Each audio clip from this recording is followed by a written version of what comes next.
Oh, Manny. Hello, Elaine. How you guys doing? Thank you for coming. Uh, I hope everybody's weekend's been going good. I know it's Sunday there in the Philippines. And,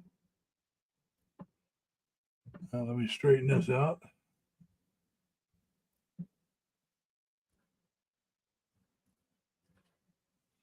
I had it up. We're all. Hey, Anime. How you doing? Thank you for coming. It's been expected snow. It's not started snowing yet. At least last time I looked. Let me look. Let's turn this around. See if we can see anything. Whoops. Uh, is that unlocked? Nope, it's locked. All right. I can't see any snow. They're calling for up to 6 inches or tonight, overnight. Sorry about that. But yeah, they're calling for up to 6 more inches of snow today, this evening. A friend of mine on their way to Boston. Well, as a matter of fact, they should be in Boston already. I was thinking about going with them, but I got to be at work at Monday, and they're not planning on getting back till Monday, late Monday morning, and I just don't want to take the chance that I don't make it back in time for work. Plus, I got a little bit of a cold, not much, but I got a small nasal problem. At first, I thought it was allergies, but I've taken my allergy medicine, and it's still going on. So I don't have a fever or anything. So I think it's just something bothering my nasal area, and it's better to do to stay safe. Thank when you go back, Eileen. Thank Lorraine for the raid. I appreciate it, and I appreciate all of you coming. Whether it's because of a raid or because you actually just want to come and show some support, we thank each and every one of you. I'm hoping that somebody will show up and come up and join me in the chat itself. Because you guys know I like talking to people at the same time. There we go. That's a little better. You can see that picture on the back wall, about right directly above my hat. That's a picture of my very first ship that I was on in the Navy. It's got the dates that I reported on board, as well as my older brother, who he pulled brother duty with me, so I was on the ship first. And he pulled brother duty and came on board not quite a year later. I'd say about 8 months or more. I'd have to look and tell you exactly. Like I said, it's got both our dates for reporting. Hey, Mike, thank you for coming, man. He gave that picture to my mother and my father, to our mother and our father, and my mom later on gave it to me. So yeah, like I said, that's a picture of my very first ship. It was a non-combat ship, and if anybody really wants to see it, I guess I can go over and bring it over, but I don't think it's that big of a deal. I was on 3 different ships. 2 were combat ships, and that one was a support ship. It repaired other ships, and that was my very first ship. It had close to 1,000 people, counting officers, everybody. And so yeah, I was on her for almost 3.5 years, close to it. Almost my entire first enlistment. Then I went to the Long Beach, was a nuclear cruiser, and then I went to the Frederick, which was a LST, part of what we called in the military Gator Navy. It stood for the Gator Navy is the ships that haul the Marines and all their equipment. It was more than just an LST. There was a few other types, and but we were known as the Gator Navy because we hauled combat Marines around and took them to where they had to go. If you ever watch some old war movies, you see the Marines offloading off these what we call Mike boats that open the front would open drop down, and the Marines go running off. Well, those came off of ships like the one I was on. Then you see the aqueducts, which is a land ocean type vehicle that would come up out of the water, onto the beach, and then a bunch of Marines would jump out of the back of that and run. Well, those were on my ship. The aqueducts, I think was what they were called. But yeah, we on my ship, the tail end of the tail, it would drop down into the ocean, and the aqueducts would drive out into the ocean. They'd go underneath the water, pop back up, and then drive around. Like I said, they were amphibious vehicles, and yeah, my ship would carry about 3,000 Marines with all their equipment and stuff, and so yeah, we practiced beach landings, which was not a lot of fun. What the LST would do is flat bottom, and so it would run itself aground. It would intentionally run aground. They drop their anchor out, run themselves aground. The Marines would go running off either the front or the tail. The folks on the stern, whichever way however you want to pronounce it or call it. And the front end, like I said, would open up and a ramp would come out, and they could drive their Jeeps and stuff off. And then like I said, the stern, the tail end that would drop into the water would drop down, and they'd drive the aqueducts off. And then you had the Mike boats, which they could lower over and run people ashore that way too. But yeah, we spent a few days out at sea practicing war games. To be exact, about 27 days out at sea doing that. Not every day were we running ourselves aground. There were other war games that we played. We spent a whole day just seeing anchor. That's where we'd run ourselves aground. The Marines go running off. We'd pull ourselves back out on. The Marines would come back, get back on, and then we'd do it again. And so, yeah, loads of fun. My first ship was much better. That's the one I went to the Philippines on. That was a Dixie. Like I said, she was a repair type ship. She repaired destroyers and destroyer escorts and those kind of ships. And I spent over 3 months in the Philippines on that ship.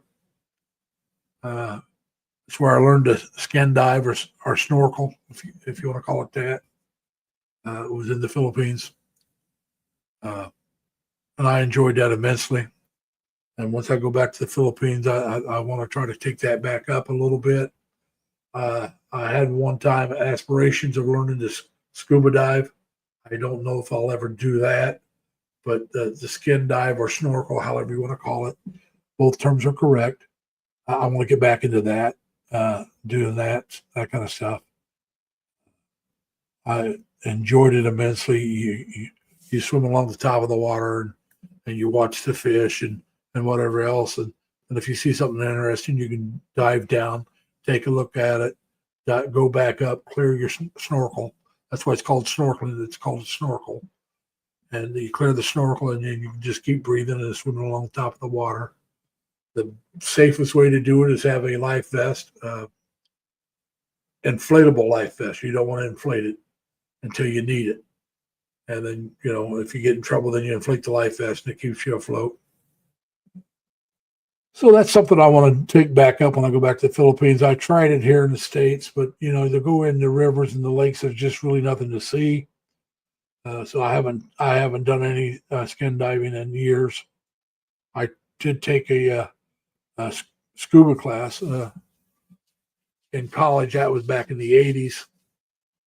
And it was fun, but like I said, I never got myself certified. But I did do a semester of that where I learned to use the tanks and all that good stuff. But I would have to relearn that because, like I said, that was back in the mid 80s. And so that wouldn't do me a lot of good today because I haven't done any diving at all. And so it's a skill I'd have to relearn. Now, you guys saw my, most of you, if not all of you, saw my video on my latest weight loss, which is actually weight gain this time. One of the reasons why I'm dropping that gym that I was at, I'm changing gyms. The reason is I want to use a swimming pool because my arches are starting to bother me a lot. So it's a lot harder to walk like it than it was just a year ago. And so I want a pool that'll make it easier to exercise and do some stuff. And so I checked out a couple of places that have pools. I went with the one that's more expensive because I love the pool. I'll be honest, that's the only reason I went with the more expensive one. They have a fantastic pool. I haven't been over there to take a video of it yet. I want to check with the people that run the place to see if I can. And if I can, I'll get a video of it and I'll get it up.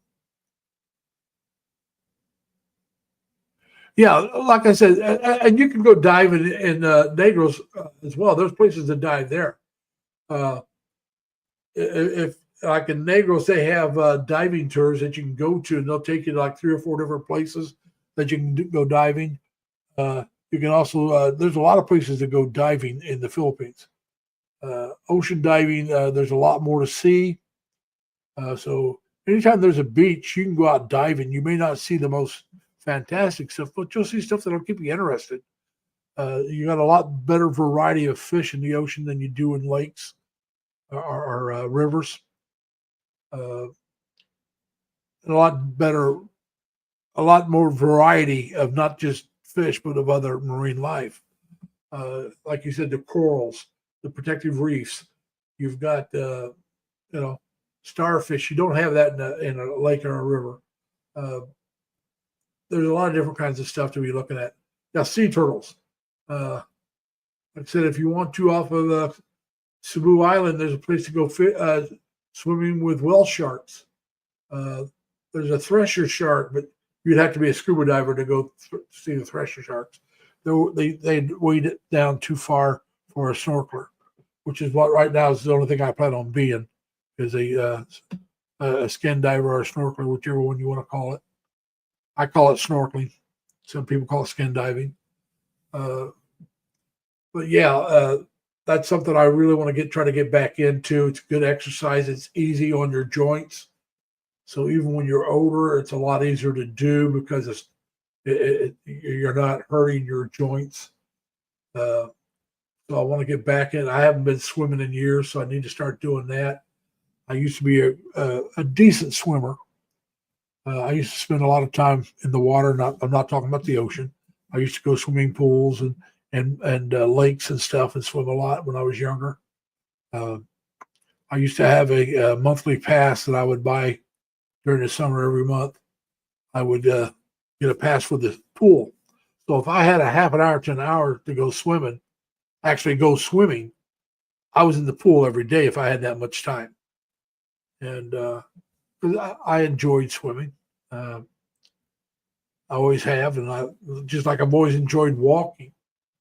But I got out of swimming because as you get older, you do a few less things, and I quit walking as much because you start driving cars, and it's so much easier to get in your car and drive where you want to go, and so much quicker. And so I should have kept up walking for exercise, if nothing else, and I didn't. That's one of the reasons why I got as big as I am, because I said when I was younger, I was a lot more active. And as I got older, and I'm not talking about my 50s and 60s, I'm talking about my 20s even, I started being less active. And I was still walking some, but not as much. Wasn't after 21, I really wasn't swimming much at all anymore. After I came back from the Philippines, I really didn't go swimming much at all. And then I walked very little after I hit 21 and got my first car. So things really started changing. It put on weight slowly, but I did put on weight. And I went from a stealth, and I say stealth, I actually was kind of heavy, but not too heavy, but about 180 to about 250 before I got out, 230 when I got out. I got up to 250, got down to 230, but I got out at about 230. And then I ballooned up to about 280 because I wasn't doing nothing for a while. I was just sitting around the house watching TV and drinking very sweet tea. I've given up. This is unsweetened, no sugar added to this tea at all. And so I gave up sugar pretty much. I try not to have sugar at all. I will have a soda once in a while. I will eat ice cream once in a while. I'm not completely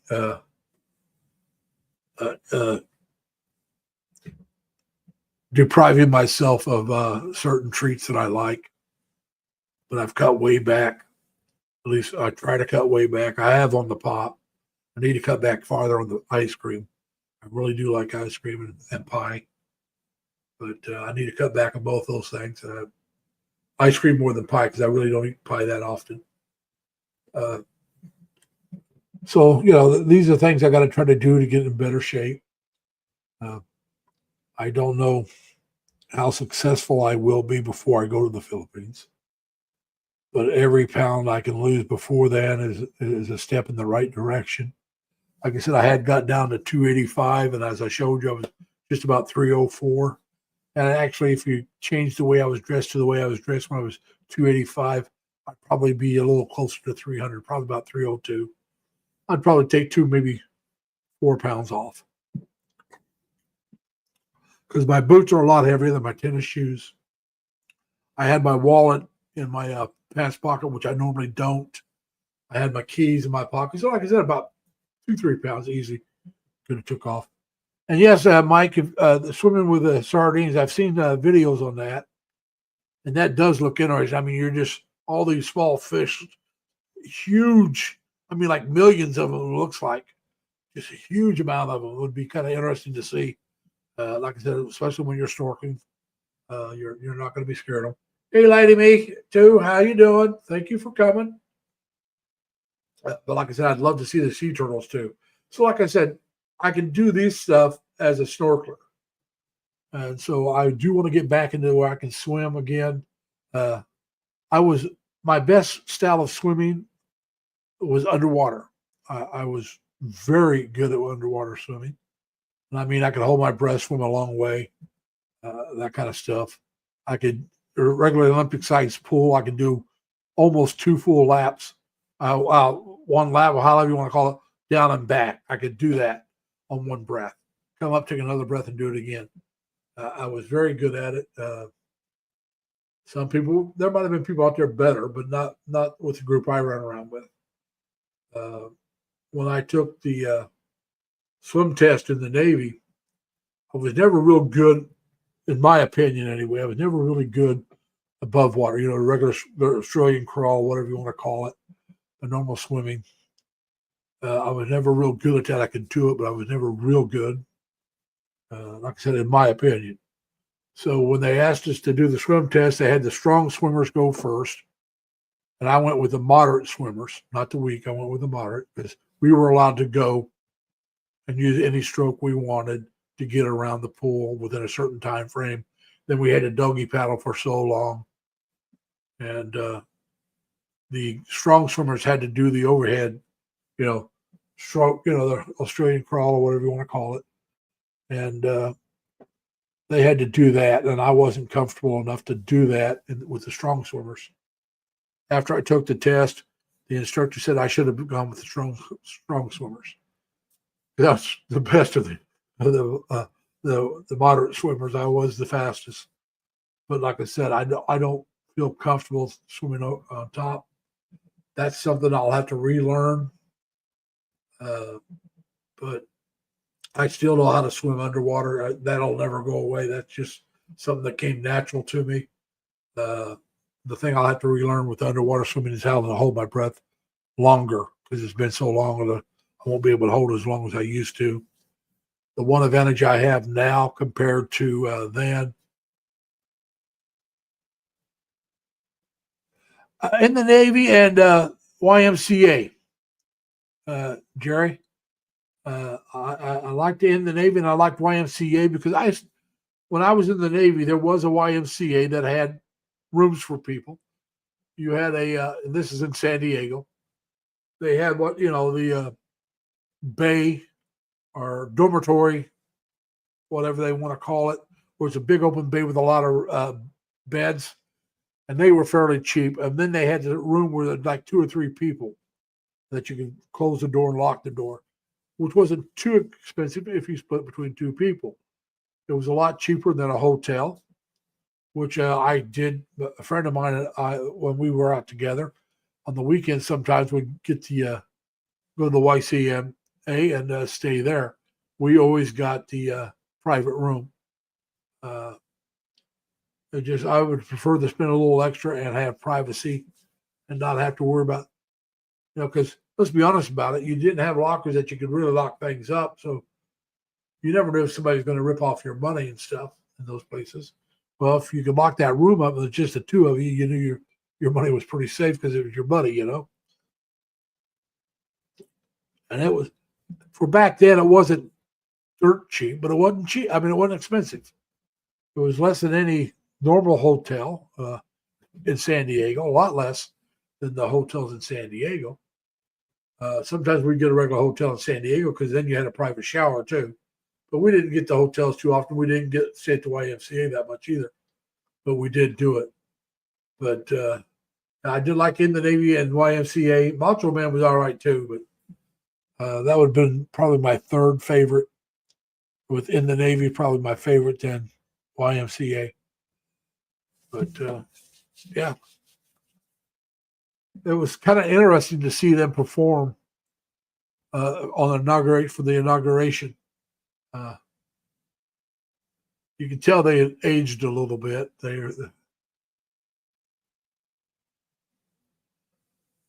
Well, Jerry, you can't blame. I'm sorry, Jerry, that you feel that way, but there were songs that people used in primaries that I didn't like those people, but I never quit liking the song. That's the way it is. I mean, not not. I don't even think the Village People actually were big supporters of Trump. Just that they knew he liked his music and he invited them, and they felt it was kind of like a patriotic thing to do. But how often do you get invited to perform at an event with such prestigious as that? I mean, you may not like the person. That's very, it's a prestigious event to go perform, and it will probably introduce them to a lot of new people, because a lot of younger people might have been watching that never heard of them. It's like, you remember Meatloaf is Bat Out of Hell. I forget how old the song was, but they got released in some movie, and it became a big hit again because the younger generation had never heard it and they loved the song. And Meatloaf made a big comeback because of that song, a couple songs, and but it was because that was used in a movie, and he naturally gave permission, but a younger generation found his music and really started digging to it. And, so I can't blame the Village People, but as you know, I'm a Trump supporter. So, that's different too. I know you and Mike are both anti-Trump, but, and I hope it's not because, yeah, 2 out of 3 Ain't Bad by Meatloaf was a great song. That came from his Bat Out of Hell album, by the way, Jerry. I listened to Meatloaf when the songs were new. That's how old I am. I'm another huge fan of Bob Seger.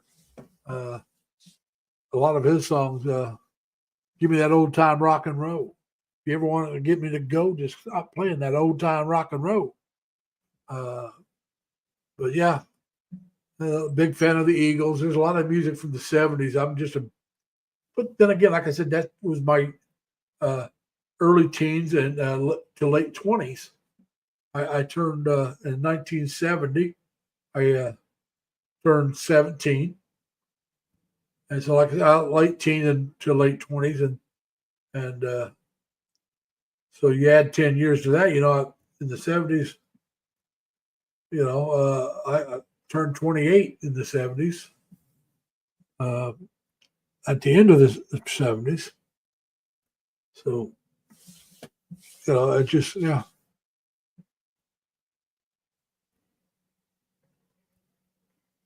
Hey, Jerry, I grew up with the 50s.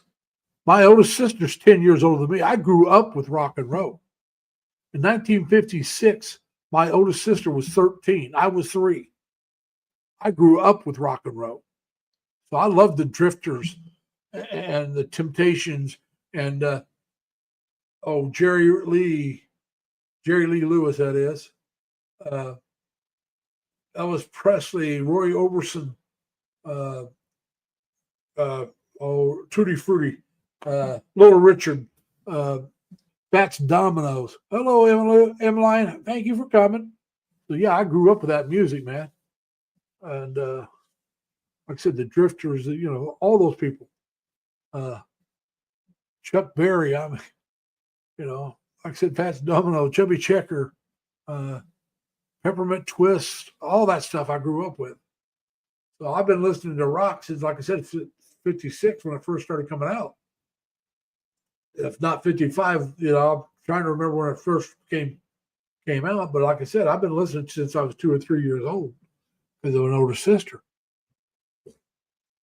And I love the music from the 50s, 60s, 70s. That's my favorite time frame. The 70s is actually my favorite, but I like the 50s and 60s. I actually like the 50s better than the 60s. But that's me. But happy Sunday there, Emily.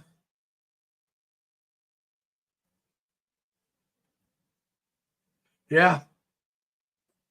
And some of the best country singers, like, one of your favorite, Freddie Fender. When the next teardrop falls. You got Bill Haley in the Comets, Rock Around the Clock. La Bamba with Richie Valens, the Big Bopper, Buddy Holly. I mean, I listened to all that stuff, man. That was my time frame. Like I said, because I had a sister 10 years older, so I grew up with it. And the 60s were okay, but I really liked when I went back to more rock in the 70s. I also like the old soul, rhythm and blues, the soul music, the original soul music. So yeah, and the country, I love country. But that's influence was from my father there, the country music.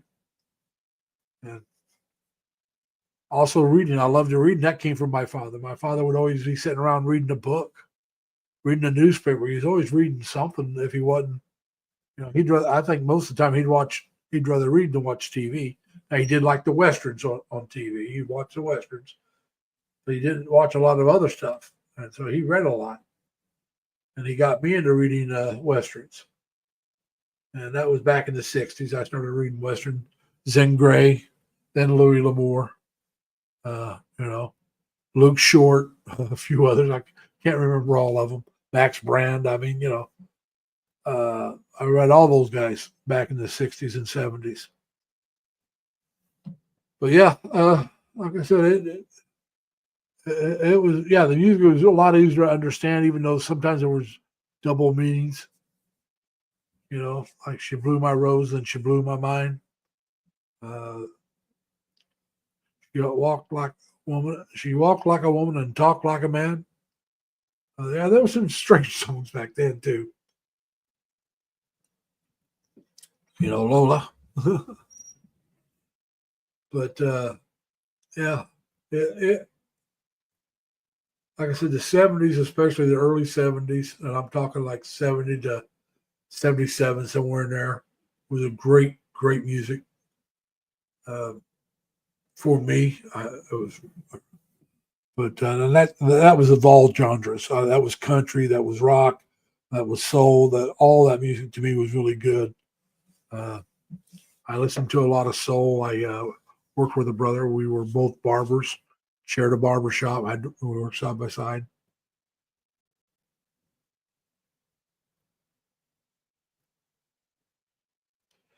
Yeah, yeah, that really is. I mean, I can remember the Johnny Cash show back in the '70s. He had a show, and he was really well known because he already had A Boy Named Sue, Folsom City Blues, and all kinds of stuff.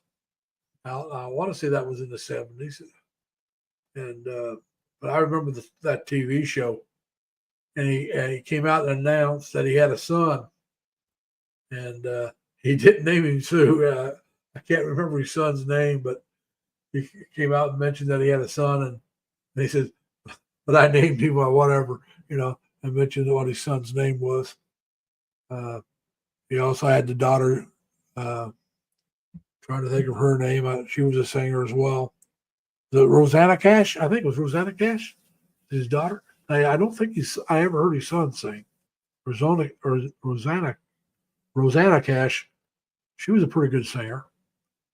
But yeah, like I said, I really started liking Freddie Fender in the mid '70s when I first came on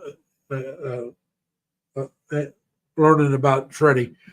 I want to say around 76, 77, somewhere there. I believe I was on shore duty or just before. I was on shore duty in '77, so it was, but it could have been '76. It was right in that time frame. Just like Jim Croce, if you guys, you may not know Jim Croce, Time in a Bottle, Bad Leroy Brown, Rocky Roy, that stock car boy. But yeah, I started following Jim Croce right about the time he died. He died in a plane crash. That was in '77, '78 when I first started following Jim Croce. I was on shore duty, so '77, '78 when I was on shore duty. So that's when I discovered, like I said, Jim Croce. Some people I knew on shore duty turned me on to Jim Croce, and he really did have Operator. John was his name. Okay, I couldn't remember, but he made the announcement of his son's name on his show, Jerry. And when they had the son, Rosanna was probably born before the show then. And Rosanna was a singer, but she was pretty good. Yeah, it just, like I said, that was a different time frame, different kind of music. To me, it's a lot more relatable. I can listen to some of the music, especially the country I can listen to today. I'm not always that big of a fan of it, but I cannot get into gangster rap. I just can't do it. The early rap, I didn't mind as much, but that's before it went gangster, and now it's gangster, and I can't stand that. I do like soul music. Barry White was a great singer. Like I said, but yeah, Marvin Gaye and all those people were really good. So I wish somebody would come up and chat with me. I mean, JG. I didn't know they went to the same school. Now I did know that Neil Diamond and Art Garfunkel went to the same school. From Simon and Garfunkel, they went to school together. I do know that because here recently there was a talk about doing I can't remember where I heard that, but they went to the same school, started performing together.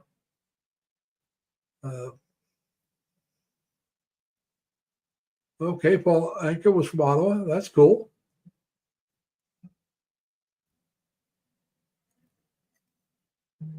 Yeah, but I think Simon and Garfunkel both, I think, were from New York City, weren't they, JG, or do you know? I know they went to the same school. It could have been Jersey, but I want to say they were from New York. and I guess they were really different as far as their personalities, and but they had the same interest in music. Got together, sort of. Yeah, that's what I was thinking. I'm thinking it was one of the Burls, but like I said, they went to school together. I think they did their first album was a different name or something. It was one of these shows they did on performers, how they get started, and but they mentioned they met in school. I don't think they like each other too much now. Hey, Lorraine, thank you for doing the raid. I appreciate that. I hope you're doing well, and we appreciate that, Lorraine. Thank you very much.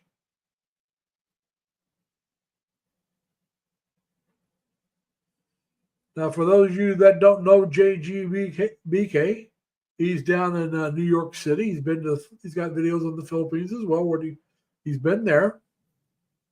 He's much younger than I am. BJ, you're not even 60 yet, are you? JG, you're not even 60, are you? And he doesn't vlog as much as he used to. He still does. He does live streams. He's very, very entertaining if you go to one of his live streams. And yeah.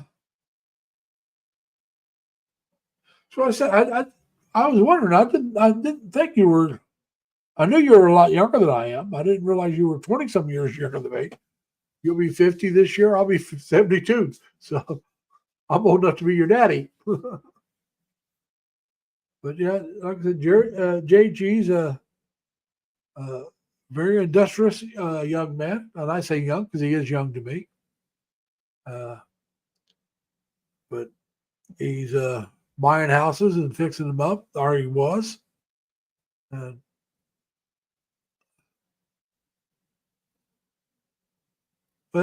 he's young enough. He's young enough to get in trouble, but he's old enough to know better. I'm too old to get in trouble. We all know. We all know I'm lying there.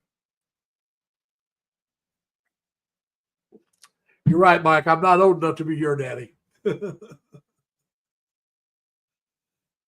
But I believe Jerry's and JG both. I'm old enough to be their dads. But that just. Yeah, I'm old enough to be Chris's dad too. Forgot about that. Yeah, but it is what it is. I mean, if I could get younger by doing something, I'd do it to get younger, but I can't. It's just like if I go back and change some things in my past, I might, but I don't know if I would, because then that might change who I know, what I know, and how I feel about things. So do you really want to go back and change it? There's the pluses and minuses to doing it. Like if I could go back and stay in the military and do a career, there'd be a lot of changes. Yeah, I'm old enough to be both your dads.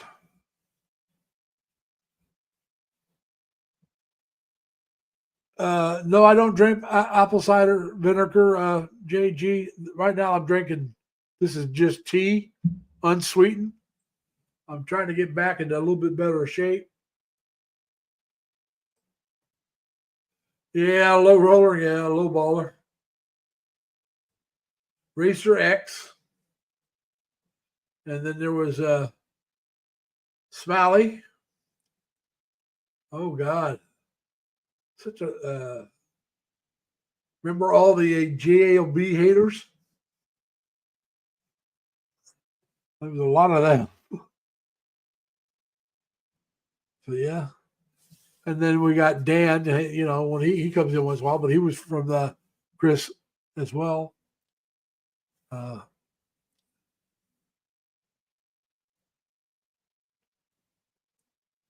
Racer X shows up in Lady E's live stream. Oh, that's cool. Well, like I said, there's Lady E. I found Lady E not through Chris, actually.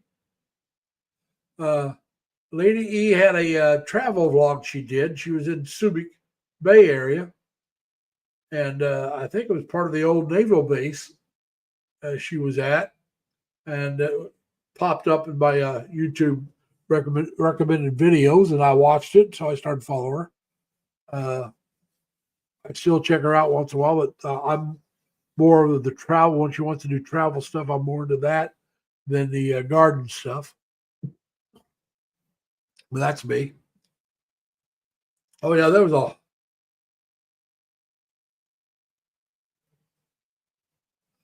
there was a whole lot of JLB haters. President Xi hates JLB too, and remember President Xi? And so yeah, JG, to tell you the truth, I don't know if I'm going to watch it. I really don't care for either team. But if I'm going to root for somebody, it's probably going to be the Eagles. I just don't want to see Kansas City do a three-peat. I think the Bills got robbed. Uh-uh.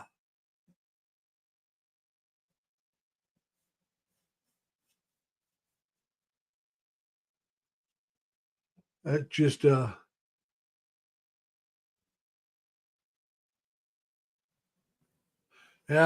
I don't catch her live very often either, Jerry. But like I said, I happen to be a Colts fan. I usually watch the Super Bowl, so I'll probably check it out.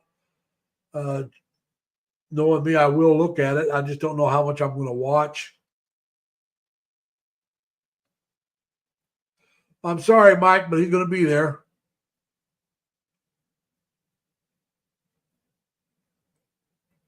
Yeah, I can understand that, JG. That I'm usually AFC. I usually root for the AFC team, which would be the Chiefs. But I'm sick of it. I'm just sick of it. So, like I said, that's why I'm saying I really not planning on watching a lot of the game. I'll probably check it out to start, and then maybe towards the middle, and then maybe towards the end. But I'm not going to sit there and watch the whole game unless I turn the game on and it's the Eagles stomping the, the Chiefs. Then I may watch it.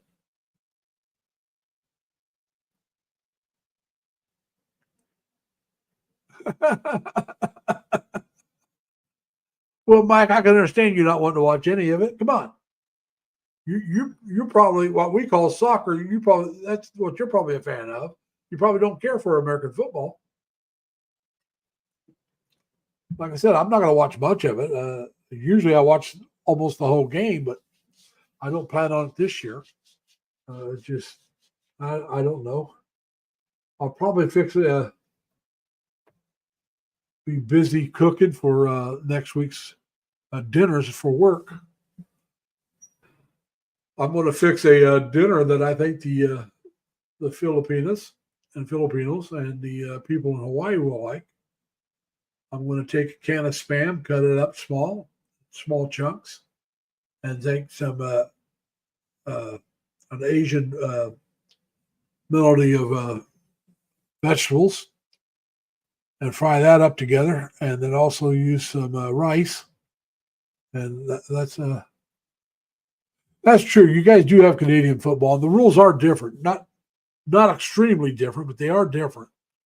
Warren Moon played in the Canadian Football League a long time ago. And then after he left the Canadian Football League, he came down to the NFL and did one heck of a job down here. But I remember Warren Moon when he was playing in college.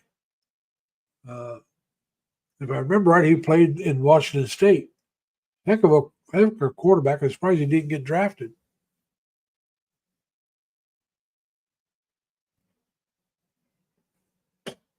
Well, JG, if I ever tried to do the curling, I'd have to be the one throwing the rock. If I tried going down in front of that rock, I'd probably slip and bust my backside.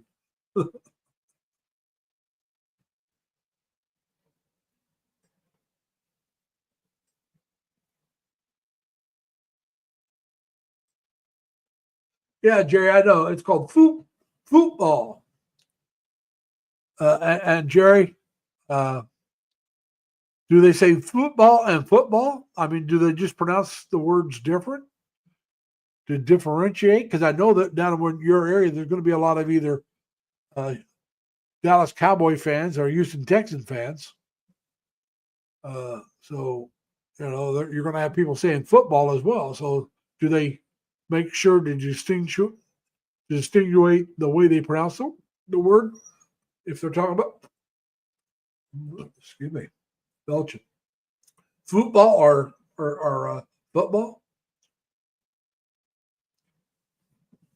And did you hear about that football announcer from I think it was South America, it might have been Mexico, passed away this week. Going to be covering the Super Bowl.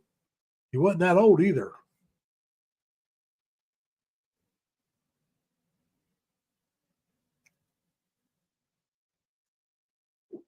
I don't know if that's probably why they ended up calling it soccer, JG. But uh, another reason is we already were playing American football, and nobody was really into soccer here in the United States way back when, and we refused to change the name of our game.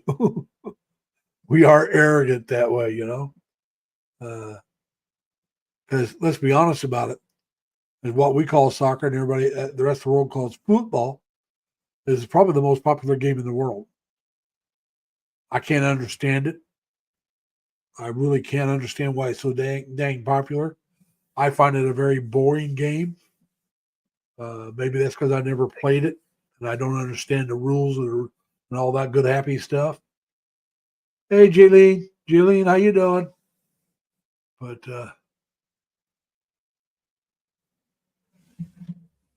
yeah, I remember when I was in high school, we had a,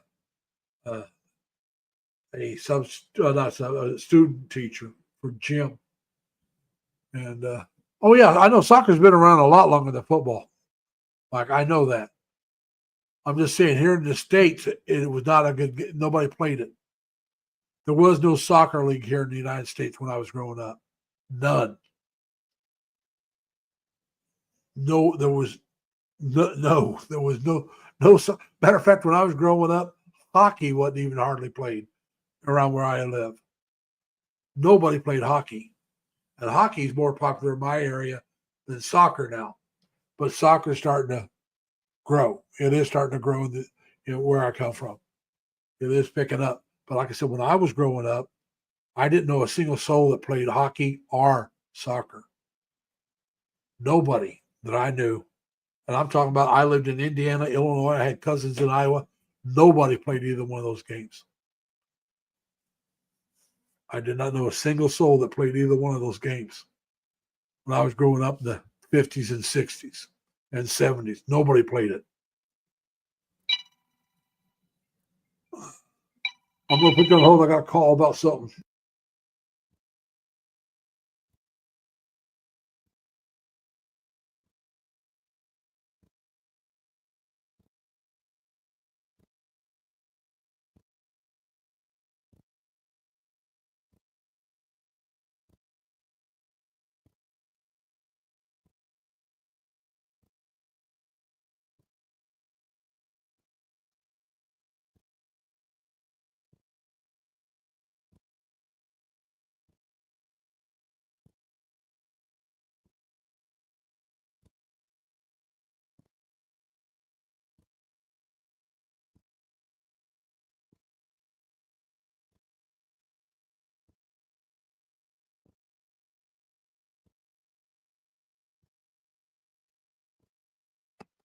Sorry about that. No, it wasn't a scam.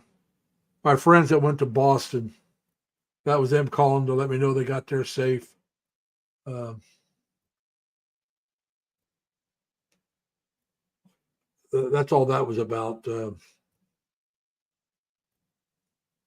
I told them I was doing my live stream. They said, okay, bye. And Like I said, my friend took another friend to Boston so they can catch a airplane back to China, which is where they're from. So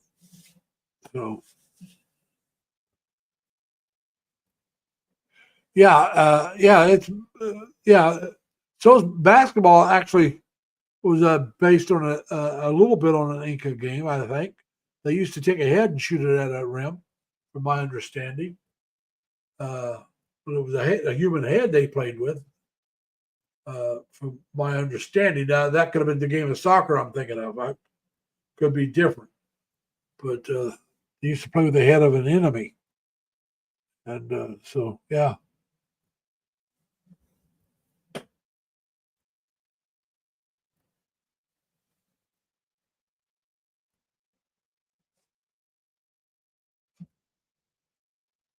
But no, the guy that invented it, you're right. He was Canadian. But where is the game was first very popular? It blew up in the United States, uh, and then it's also very very popular in Philippines. Well, the probably next to soccer is probably the most popular game they have. But it's like baseball. It's kind of a derivative from what was that, cricket? Uh, but it was Americanized into the way they play it. Uh, but basketball, now, Mike, do you know why it's called basketball? There's a reason why it's called basketball. Do you know the reason?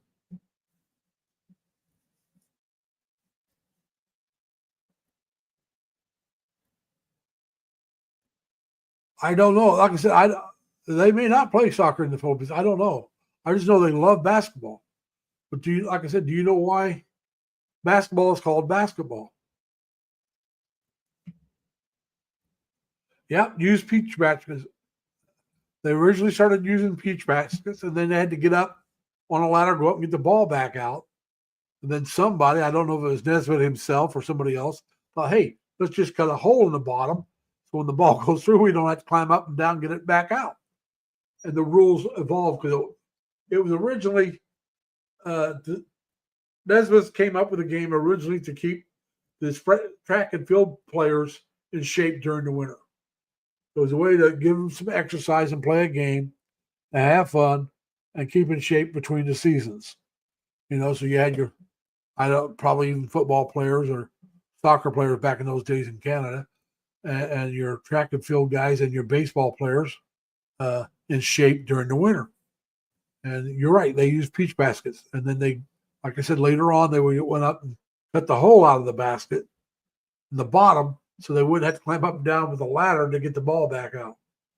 And but originally it just had the ball. I do think they play baseball. I could be wrong there, Mike, but I do think they play baseball. I think they've been represented in the World Little League World Series. I could be wrong. I know there are Asian countries like Japan and Taiwan. They really really get into the game. Japanese love baseball. Uh, they really do. They're probably bigger proponents of it than we are now here in the States. Although at one time you have to say it was the other way around. Latin America, there's a lot of Latin American countries that love baseball. Cuba has a team that could probably play pro, but because they're a socialist country, they're probably afraid the players would desert. Yeah, Nicaragua, like I said, there's a couple others too. I'm trying to think. Nicaragua, like I said, Cuba. Uh,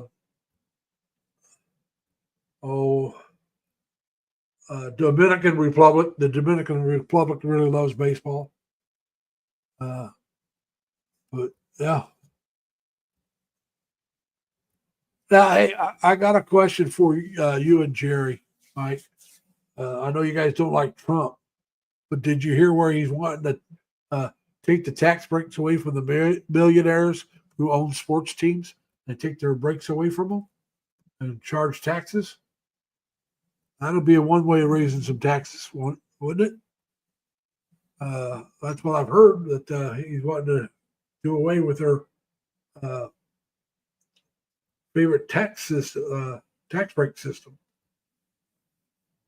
So I'd love to see that. I mean, like I said, I'm a huge fan of the Colts, but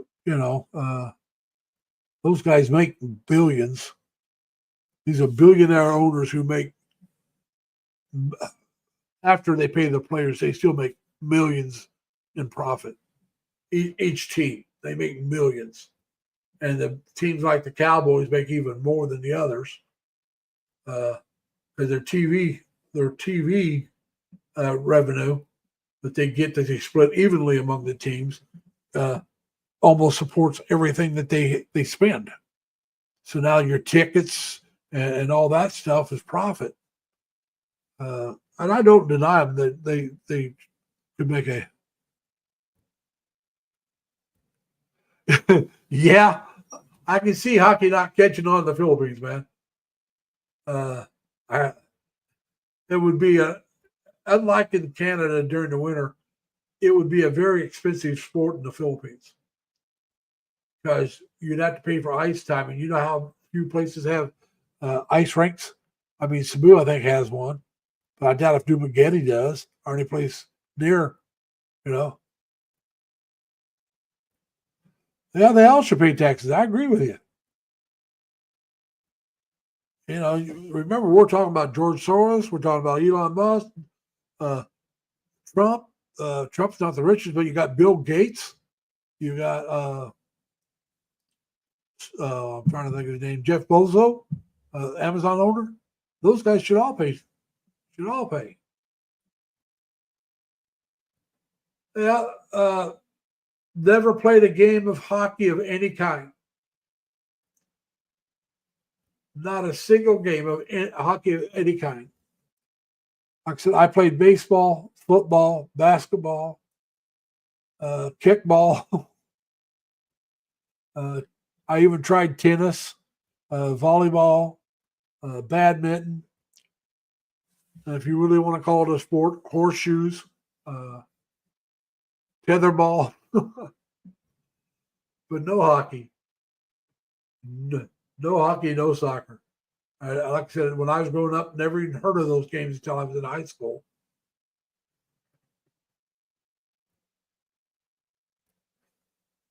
Well, I don't know why you think you're calling him President Musk, because he wasn't elected to anything, and he's not the president. Trump's not going to turn his power over to Musk. No, Trump won't do that. Trump wants the power for himself. Remember, Trump can fire Musk. Musk can't fire Trump. And some of the stuff Musk is doing, I agree with. I mean, let's look at I'm saying everything. I'm talking about the military. Everything should be looked at and see where they can save money. They waste millions and billions of dollars in wasteful spending. Now, he started with, I call USAID. They say USAID. Just say USAID, a whole lot easier. There's a lot of wasteful spending. Now, it's not super amount of money, but it's a lot easier to point out how they're wasting that money. It's a lot easier to show. So it's not a bad place to start. So you can show the people, hey, look, they're giving $40 million to the Hamas for rubbers.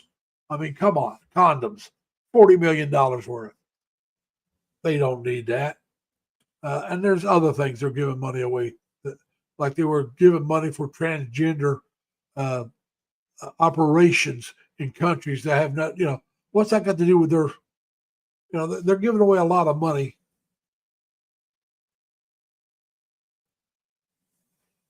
I don't know how much personal information he's getting into. I really don't. I do know he's getting into business information, and that's what he should do. Like I said, now you got to remember, Mike. Both sides, their news organizations, are going to skew things to their way of thinking.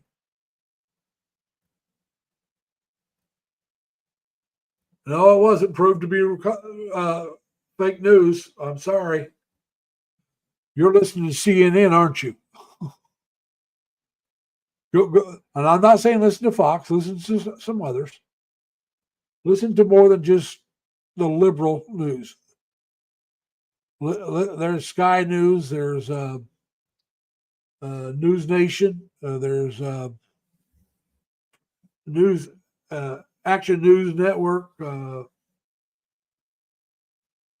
yeah, like I said, there's a lot of stuff going on, and one side says one thing, and one side says the other.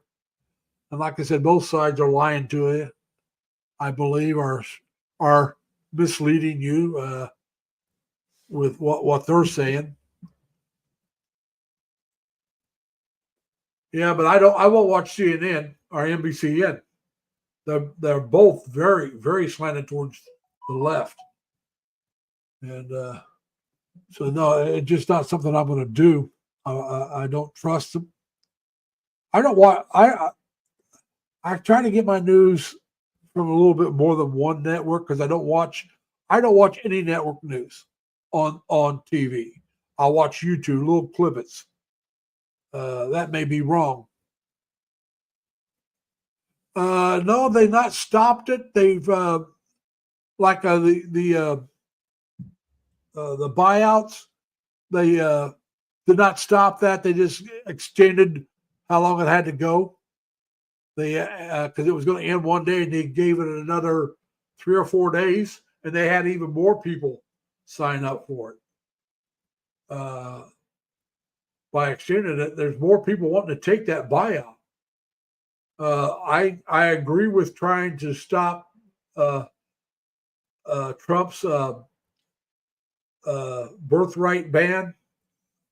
I think as long as a person is here legally, whether they're here on a green card, going to school or whatever, if they're here legally and their kid's born here, I see nothing wrong with giving them U.S. citizenship. Now, if their parents are illegal, I might be able to consider that as a ban, not giving them legal status as a birthright citizen. Well, what I'm saying is that I had a friend. She was from Taiwan. She was here going to college, and she was pregnant. She came over. She was already pregnant. She was married, and she had her daughter here. I agree that her daughter should have the right to be a U.S. citizen at 18 years old if that's what they want.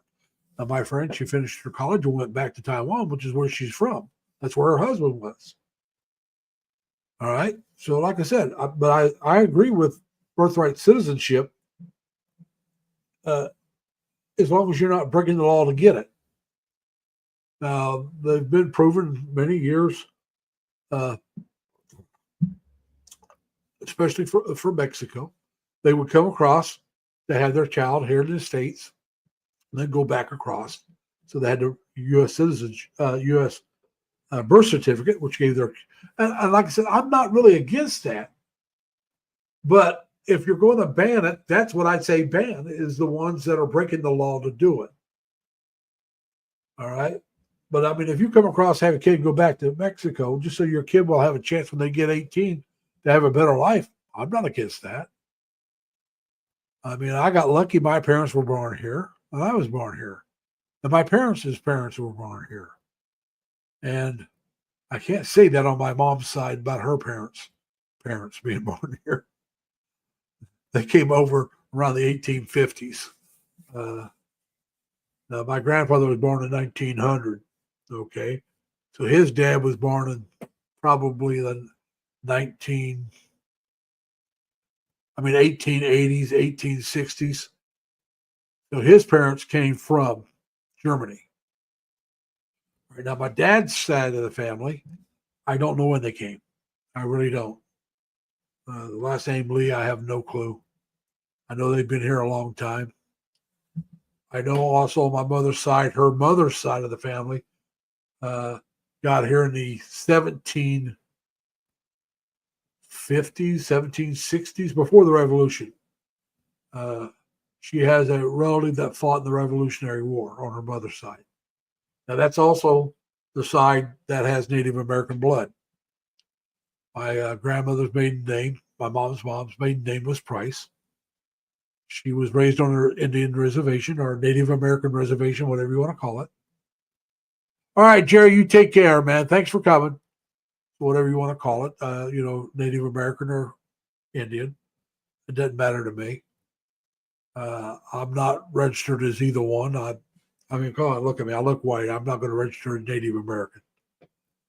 I don't need that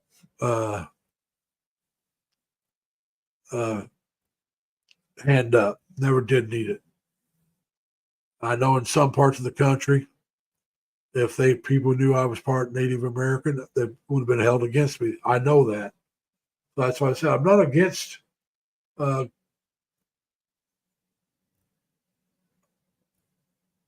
helping people out that need it.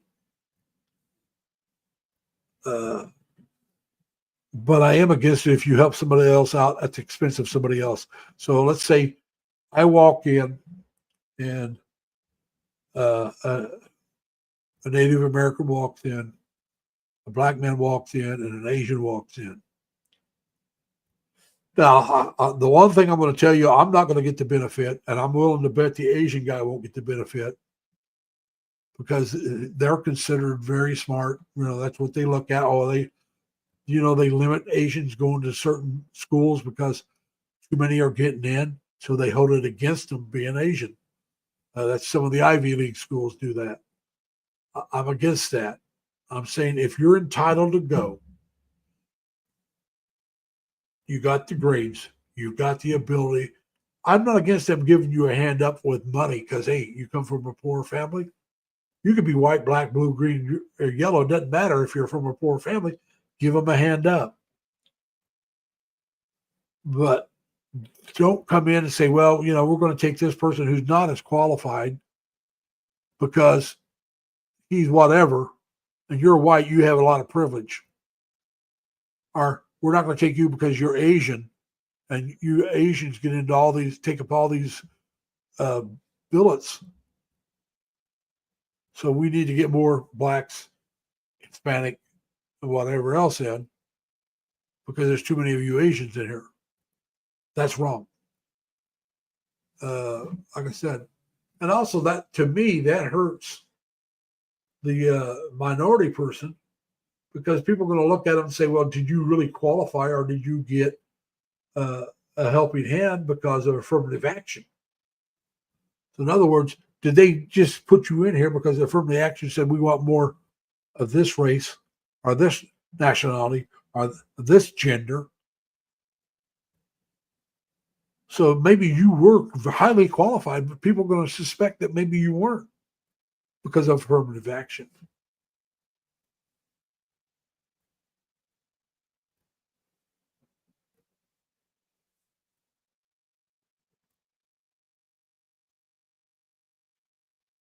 Yeah, that's right, Jerry. Mike. But remember this: if you want to go back that far, let's go back farther. Even New Mexico, Texas, California, and other states belonged to the Native Americans until it was taken by them. That's what gets me. I mean, everybody saying, well, you stole the land. We had a war, you lost. We took the land. It's the victors of the spoils go to the victor. If you'd have wiped us out, you would have kept it the way it was. I'm not saying it's right. I'm just saying that's what happened in all of the world. People got in fight over land. Not everybody was originally from where they live now. And a lot of them intermarried with the ones that conquered, and a lot of them didn't. But I'm not saying right or wrong. It's just that's what happened. So it's like these signs you see: nobody's illegal on stolen land. Well, you see, we didn't steal it; we won it. You can look at it that way. We had a war, you lost, we got the land. I'm not saying that's right. I'm just saying there's more than one way to look at things. And usually the victors decide the way you look at it, right or wrong. That's usually the way it is. Like I said, I happen to be part Native American. I would have But I'm going to tell you the truth. I wouldn't want to live the way they lived. I wouldn't want to live the way the cowboys lived. I'm sorry, I wouldn't want to live that way. I wouldn't want to live out on the trail where you had to worry about when you go to take a dump, you got to worry about a rattlesnake biting you. Or I wouldn't want to live where, I had to worry about the Native American attacking me and trying to kill me, or me attacking the Native American and trying to kill him. I wouldn't want to live that way. And that's the way it was back in the 1800s, maybe even early 1900s.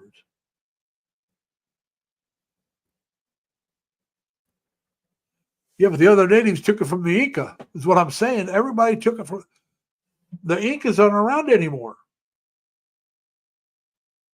That's what I'm saying. I mean, when you hear the Native Americans talking today, you would think they didn't fight each other, but they did. They fought over land. They fought over hunting ground. Yeah, they came over that's right. And they took the land from other people that was here before them. And then the ones that came after them took the land from them. But like I said, though, you go back in history, there was tribes that were natural enemies. They hated each other. Before the white men ever arrived, they were at war with each other. It's like I really don't want to get into this, but it's going to have to. The blacks are talking about reparations. Well, you know who sold the slaves to the whites? The blacks. The whites did not go into Africa and capture slaves. They went to the coast and bought them from other blacks that were at war with other tribes, and whenever they were at war, whoever they captured, they sold, or if they didn't want to keep them themselves. And before that, the word slave comes from Slavics. The Slavics were enslaved so often, that's where the word slaves come from the Slavic people. There is not a nation that's been around a couple hundred years, not a single nation that's been around more than 200 years that didn't own slaves at one time or another. Whether you're talking Islamic, you're talking Christian, you're talking Judaism, or any other religion, at one time or another, every nation on this earth that's over 200 years old had slaves. Every race on this earth had been enslaved by somebody. Every one of us, our races have been enslaved by somebody. It's a horrible, horrible thing. But to try to say, oh, we're the only ones that suffered, no.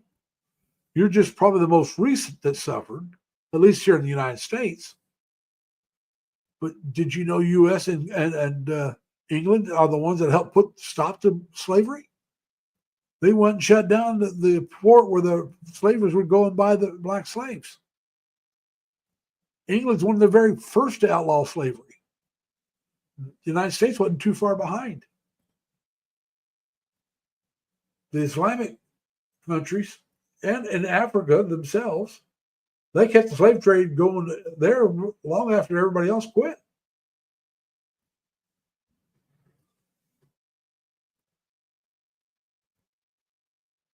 A lot of it's interwoven, but there was a lot of war too there, Mike, on that. And the ones that are interwoven was the losers had to interweave with the winners. It wasn't done voluntarily a lot of times because, like I said, a lot of the women were taken and made slaves and became the wives or gave birth to the guys that raped them, one or the other. And that's the same thing with the whites. If they stole a young white child, especially a male, or a Melanie, or a female, if they're young and they show bravery, they would be adopted. But the older ones were either killed or turned into slaves and maybe sold to someone else for money or horses. There was a lot of things that, like I said, no society is clean of that guilt. None. And like I said, it is a human tragedy, but we all do. I'm doing well, Melanie. How you doing? Thank you for coming. Did you ever get your wallet back?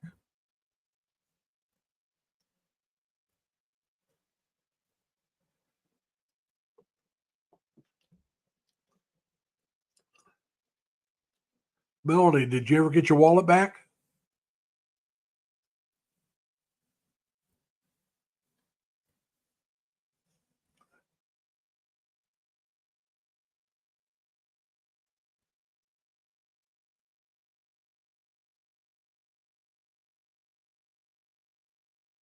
Good. Did it still have your ATM in it?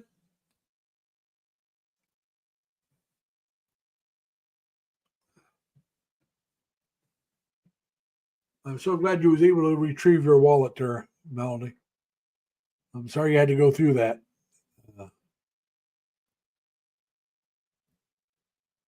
No problem, Melanie. I know there's times where when it's a they're never a good time to lose your wallet because, like I said, you have a family. You got to worry about feeding and stuff like that and paying bills. Uh, so yeah, I understand that. I mean, I can't afford to quit working. I'm 71 years old, but if I want to live the way I'm living, I have to keep working. I don't have enough Social Security to retire and stay on the same financial plane that I am. Uh, I'd have to get rid of my car. I'd have to probably downsize my apartment uh, and all kinds of things. And even then, I would probably have to have some help from the government. I just assume works because if you take help from the government, they're going to tell you what you can and can't do, and I don't like that. Uh, I like to be able to make my decisions myself. I don't like a daddy state or a mama state where they say, "Well, you can spend your money here, but you can't spend it here, or you can do this, you can't do that." Uh, I don't. It's my money, and as long as I can make my own money, I'll keep working so I can pay my bills. And when I can afford to, and after my mom passes, I will move to the Philippines so I can live on what I have coming in without working. Uh, hey, Crystal, how you doing? Thank you for coming. But so yeah, like I said, there's a lot of things I want to do that I can't do right now. I got to keep working. My mother could pass away tomorrow. God forbid that she does, but she could. I still couldn't go to the Philippines for a year. I, I mean, I have enough money that I could go over and set myself up in a nice apartment. But what about emergencies? What about a contingency plan? Let's say something happens and I have to come back to the States. Uh, I, I don't think I'd have enough money for that. I got enough money to get over there. Well, maybe not to get over there, but if I sell my stuff, I'd have enough money to get over there and set myself up. So I could do it if I had to, but I can't see doing it under those circumstances. When just work another year, I can go over there and be able to have the money for emergencies and have enough money that if I had to come back right away, I could do it. Uh, it'd be tough coming back, but I could do it. Melanie, not a problem. Like I said, I've been there where I've lost my wallet. I've been there where I've lost my money. Now it's been a long time, but I've been there during that, and I know. Like I said, as a single person, it wasn't as tough on me. Like I said, you have a family, and so I was glad to help you out a little bit. I wish I could have done more, but that's about all I could do at that time. Uh, and so yeah, that's in case y'all didn't know, Melanie had lost her wallet with some money in it, and I saw that happen. So I sent her a little bit of money to help her out, and she finally got her wallet back with everything. So that's really nice. Like I said, I've lost a wallet and got the wallet back, but without the money. Uh, and got everything else back, but not the money. So I was glad to get everything else back. And we got Mr. Hunt coming up. Hello, Oh, Mr. hello. Hunt, how you doing? Pretty good. How you doing? Not too bad. What, you been out shooting? Yeah, I took the muzzleloader out on a windy day. Well, there's three that are not in that area. I mean, there's quite a few that would be kill shots though. Yeah, You get underneath the neck area and the chest in that area there. I bet you that would do some damage. I sighted in for 100 yards, and then I went and I shot at 50 yards, so I was shooting high at 50 yards. And the three that I got in the kill zone were in the red. That was Kentucky windage. I have to aim lower to hit that, but it Yeah, hit it. yeah. Well, that's why you sight it in so you can figure out how you got to aim it. Yeah. Everybody's telling you hi, Mike. Hey, how's it going, guys and girls? Yeah. And Melanie wants to know how you're doing. Well, I'm doing pretty good. Woke up and I could actually see. I got a new pair of glasses. Okay, that's good. It's always See, nice to be able to see what's going on. You see my got some big ones glasses? now, didn't you? Yeah, Yeah, I like the smaller frame. I have a yeah. bigger. I got a pair that are a bigger frame as well. But now these here are transitional. Are Oh, I like those. I wish I would have been able to get those. I get mine from the VA. I get well the pair I got for the VA they're not transitional. This is the pair I got back when you could get them transitional. So Yeah, these turn into sunglasses. My pair that's bigger, they're progressive but not transitional. If you know what progressive is, yeah. it's I've bifocals got without lines. right. That's what I got. Yeah, all mine are progressive. I've never had anything but progressive, and so they will give me progressive, but they won't give me transitional. But it's So nice to be able to see. yeah, and like I said, I was just talking about like right now, if I really had to, I could go to the Philippines and make it as long as there was no emergencies or I had to come back right away. Yeah, That's not something I'm comfortable with. I'd like to go myself to the Philippines. I plan on going, but like I said, right now my mother's still alive, so I don't plan on going while she's alive. And besides, like I was saying, even God forbid, let's say she passed away tonight or tomorrow, I still wouldn't want to go because I'd want to work at least another year, so I have that money back for emergencies or the money to get myself back in the states if I had to.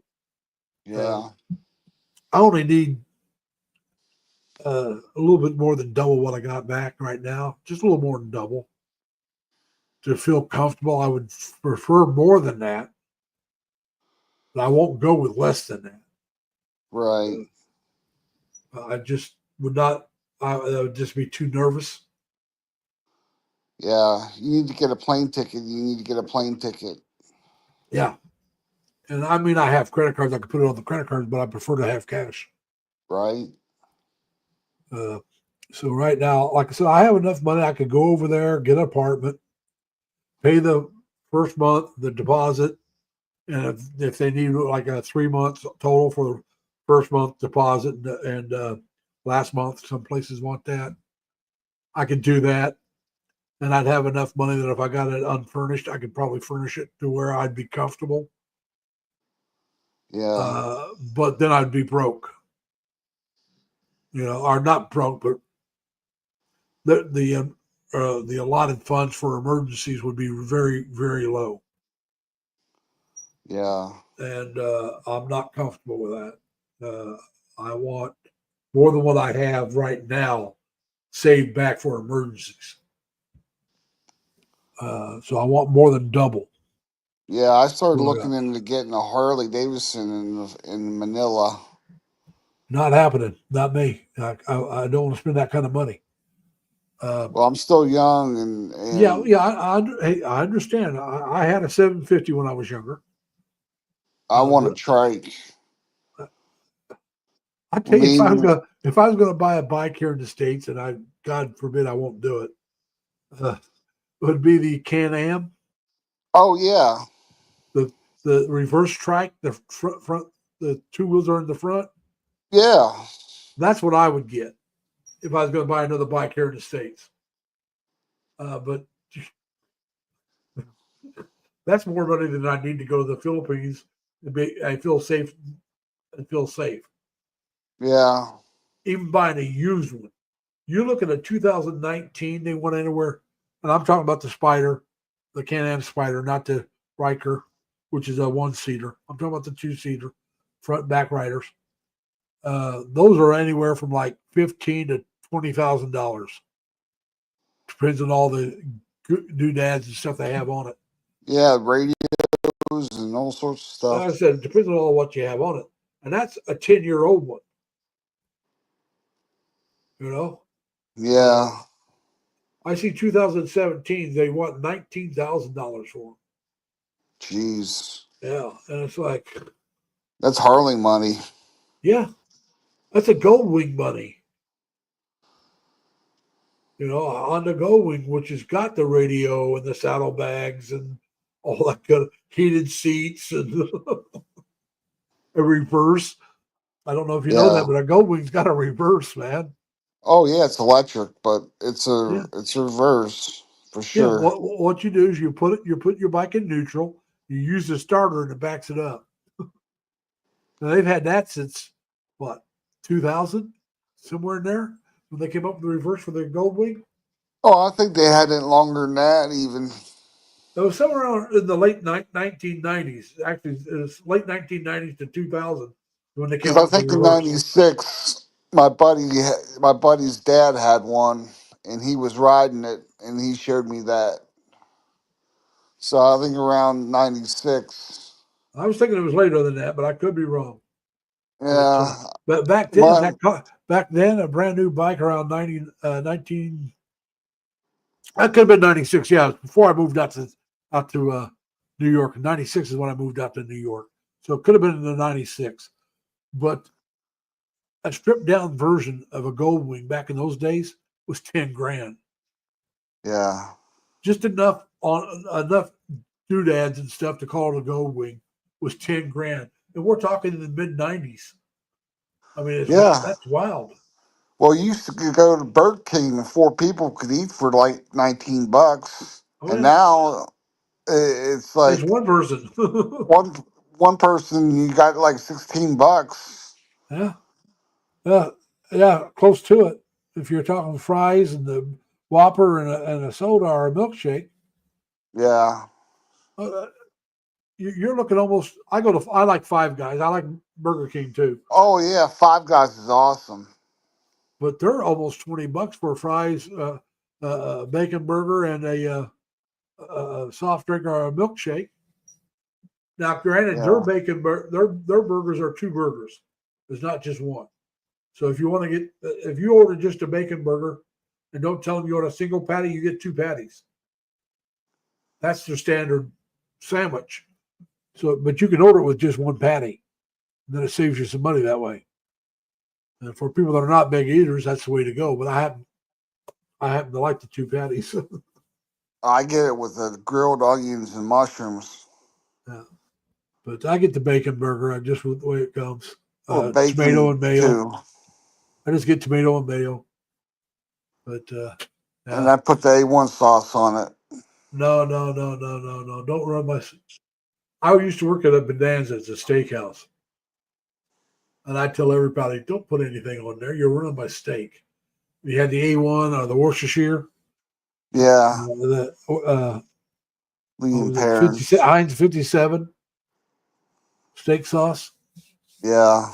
I've ate it all those. I've ate it raw, almost raw, and I've ate it burnt. Like I said, I worked at a steakhouse for a year and 8 months back when I was in high school, just before I went into service. Steak sounds good about now. I had a steak last Sunday and Monday both. I cooked up a couple steaks on Sunday and had one for supper Sunday night, and then I took the other one to work for dinner on Monday. I'll probably do that again next weekend. I don't want to do the same thing every week. Now this week, I'm planning on taking a can of Spam, cutting it up into small cubes, frying that up with some Asian vegetables, and fixing some rice, and I'll take that to work 2 or 3 days, maybe 4. I can get 4 days out of it, and I'll probably do a video on that. Another thing I'm thinking about fixing up this week for dinner, if that doesn't make me at least 4 meals, I'll maybe cook some chili and take that to work as well on different days. So we'll see, but I'll do something. I'll do maybe a quick video on the Spam stir fry this week and put that up on Monday or Tuesday. I also want to try to get by the new gym I joined. See if they'll let me do a video on the swimming pool and the gym itself. If not, I'll at least get some permission that later on I can do some weight videos to let people keep track of my weight. Like I said, since I stopped walking so much, I gained over 15 pounds, gained about 17 to 20 pounds. Yeah. Since I'm on I sprang. Ozempic. I'm I'm on the Ozempic. diabetic. I was on a 10. See, the thing is, I was walking a lot, and then my arches started going bad last summer. So I have been really not walking much at all because it hurts my feet too much. Yeah. I mean, I have to walk for my job, but now I can walk a little bit better because I got some new inserts, but they're still not back up to what I was before my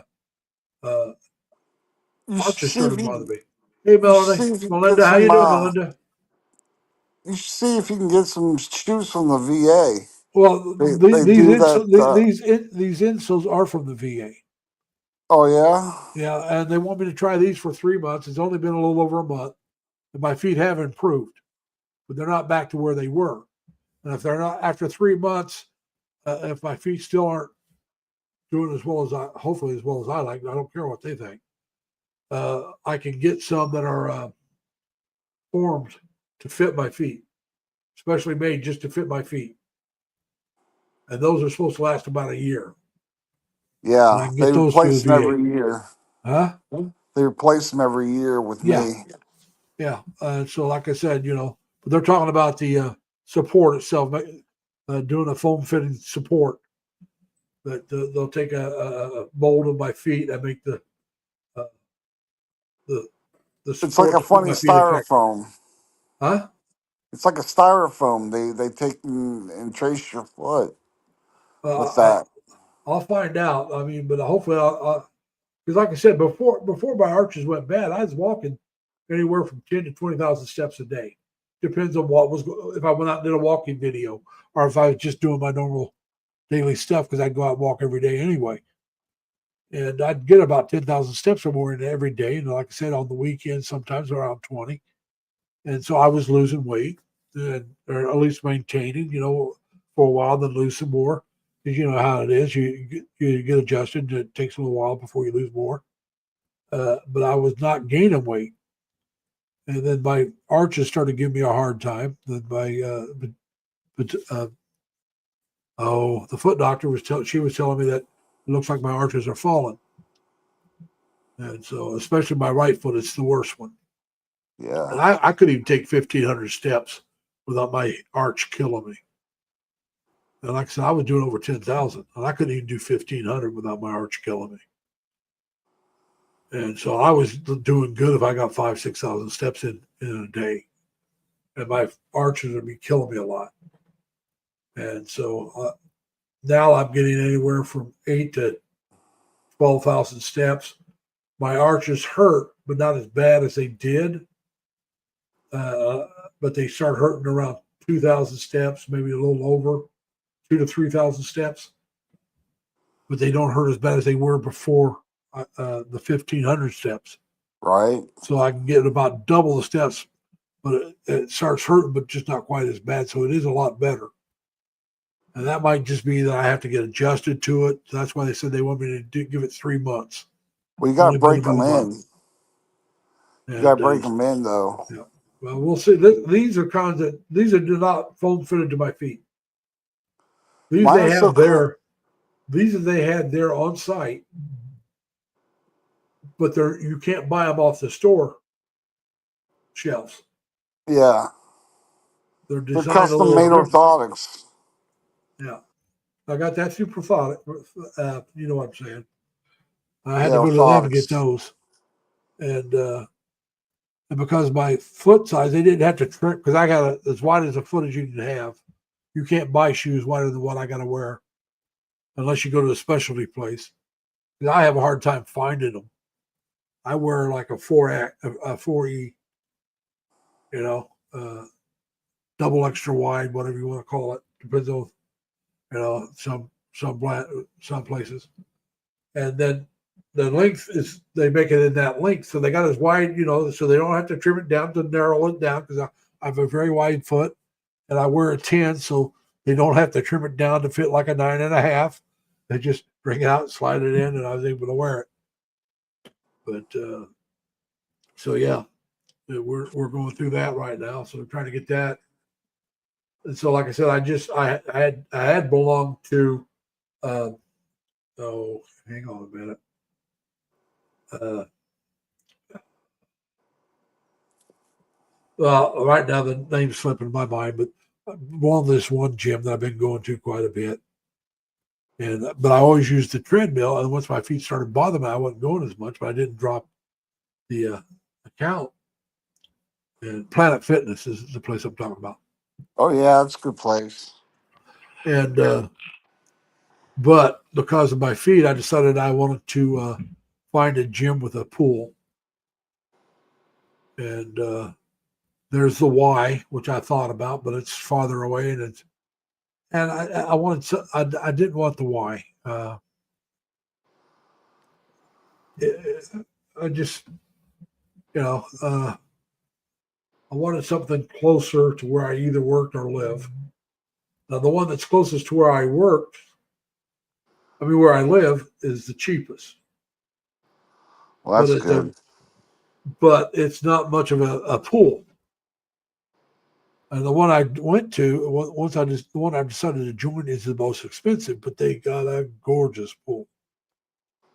They got that like a lazy river that you can walk around in anytime you want, so you Oh get the yeah. resistance. Well, none of the other places had that, and I wanted that because, like I said, I want the exercise of being in the water. And I was talking earlier about when I was in the Philippines, uh, I took up snorkeling. Some people call it skin diving, but I call it snorkeling because you use the snorkel. That's both terms are correct. Uh, and I loved it. And went snorkeling quite a bit when I was in the Philippines.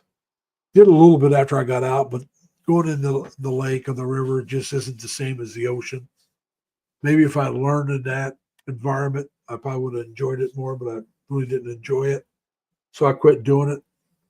I So took a, you've been to the Philippines? yes, Okay. yeah. I spent over 3 months in the Philippines Yeah. I in was Subic told Bay. I couldn't buy a house in the Philippines You because, can't. You, I shouldn't say that. You can buy a house, but you can't buy the land. what do you mean? You can't own land in the Philippines. Yeah. You have to be a Filipino citizen to own land I, in the Philippines. I have to marry someone that's a Well, even then, Filipino. it's in her name, not yours. Okay, you cannot own land in the Philippines. Yeah. You can own a house. So, in other words, you can rent the land for 50 years and buy a house and have a house put on it. So you own the house, but you're renting the land. Huh. Okay, so you can do that. But I'm now, if you're married, she owns the land and you guys put a house on it. It's as long as you're married, it's your house. But if you ever get divorced, it's her house because she's getting the land, and I'll guarantee you she'll get the house unless you have it written up that if you guys break up, you get to keep the house and she keeps the land. You can have Right. it because you can own a house, you just can't own the land.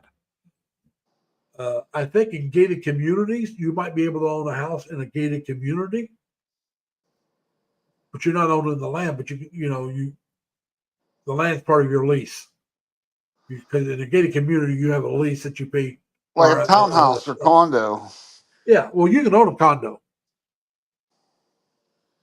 You can own a condo in the Philippines because you're not buying the land; you're just buying the condo there, like the apartment. You can own that; it'll be in your name. But hang on a minute. Yeah, I'd want something that had a garage. Yeah, you can find that. Like I said, you can either build it or find it. There's gated communities that if they don't have a garage, they have a carport that's covered. You can find those things. Yeah, I need more than that. No, I'm just saying you can if it's a covered carport, you can put a garage door on it. You can remodel it if you own it. You know, I personally wouldn't want a house unless I was married. Yeah. I would rather rent. I would rather rent because if something for whatever reason I decide I want to pick up and move, I can if I'm renting. Uh, and I've been an apartment dweller for so long. I've never owned a house. I never rented a house. I lived in houses as a kid, but I've never owned one and never rented one. I've always been in apartments. I wouldn't mind a small house if I was renting a house. I would want a smaller one because it's just me. Uh, but I hate cleaning, so I would probably have to. Uh, if you know Dan from Dan at Minnie's Adventures, retirement journey, uh, they lived in a condo in the Cebu that they were able to hire somebody. You can hire somebody. I don't know if they did it or not, but you can hire somebody to come in once or twice a week to clean your apartment. That wasn't real expensive, but they just come in once or twice a week, clean your apartment, and there was an added fee that you paid. You did it through the residents, the condo residents or owner or whatever. That's something I would look into. I Yeah. personally, I like to get a 1 bedroom if I could, you know. I wouldn't mind a 2 bedroom, but then again, why do I want a 2 bedroom? It's just me. It'd be nice to Well, have one. you So collect stuff too. the more room you got, the more junk you collect. Right. What I I was feel that way. Yeah, but what I was thinking is that I'll get a 1 bedroom apartment, and then the 1 bedroom would be set up for me, and then in the living room maybe have a what they call a Murphy bed, if you know what a Murphy is. Yeah, it folds down. Yeah, it folds up. It goes up Well, against the wall, and the part of it is like a couch. Or you can have it where it's just up against the wall, and none of us use it as a couch. But you can. There's different styles of them, and I was thinking, get one that you can use as a couch when it's up. And then if you have somebody stays over, you can pull it down and they can use it as a bed. right. But I don't know how. But like I said, until I know where I want to live, I'm not going to do that. And like I said, I'm going to start right now. My thing is to start in Cebu. The places I'll be interested in if I decide Cebu's not for me would be Iloilo, Dumaguete, and Valencia area. Uh, Uh, Outside of Manila, not in Manila, but outside of Manila somewhere, maybe in the Cavite area. Cavite. I'm talking about the province of Cavite and some of the cities that are in there. Uh, but any place I go, the thing I want a decent hospital close by because the older you get, the more important the hospital is, and I want yeah. entertainment close by. So they got to be large enough to have a really nice mall and some stuff to do outside the city that you can go to, whether it's a waterfall, a beach, a water park of some type, Well,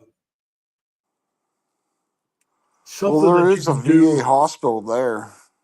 Well, they only treat what's VA connected, from my understanding. Well, Have you been there in a while? Because they take care of everything for me. I'm 100% though. no. The VA hospital here in the States, yeah, I go all the time. I'm No, in talking the about in the VA. Philippines. Yeah, in the Philippines. They have a VA there. Yeah, they got a VA, but it's not. You have to. It's got to be service connected, from my understanding.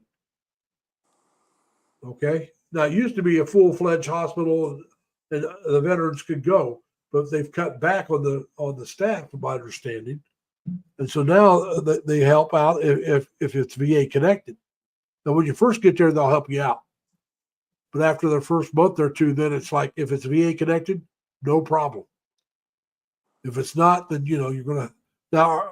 You see your problems are VA connected. Yeah. Do you have TRICARE? I don't have TRICARE. I have Medicaid or whatever you call it. Yeah, yeah. Check into it because I think if you're entitled to TRICARE, that works in the Philippines, and Yeah. you got to be a veteran to get TRICARE. That's you got to be there's I don't know what the requirements are. I think it's got to be uh, so much through the through the military, like your disability or whatever it is, Yeah. and you can Well, get I'm TRICARE 100%, so I pretty through the much got VA. doors that open for me. So yeah, if you're 100% VA disabled, get TRICARE if you can, because what happens with TRICARE, especially in the Manila area, uh, they will take TRICARE. From my understanding, they will take TRICARE. Now you may have to pay back, but TRICARE will pay you back. Now some of the Yeah. places will take it, and you won't have to pay anything out. So I would check into TRICARE. Now I don't qualify for TRICARE because none of my disability is. I don't have disability. I just happen to be a veteran over 6 years, and I get treated at the VA. I got sleep apnea, but I was Ooh. diagnosed with sleep apnea before I ever went to the VA. Were you ever deployed anywhere? Oh yeah, I've been like I said, I've been to the Philippines, been to Japan, been to Taiwan, been to Hong Kong. I'm talking like forward areas. You, They had conflicts with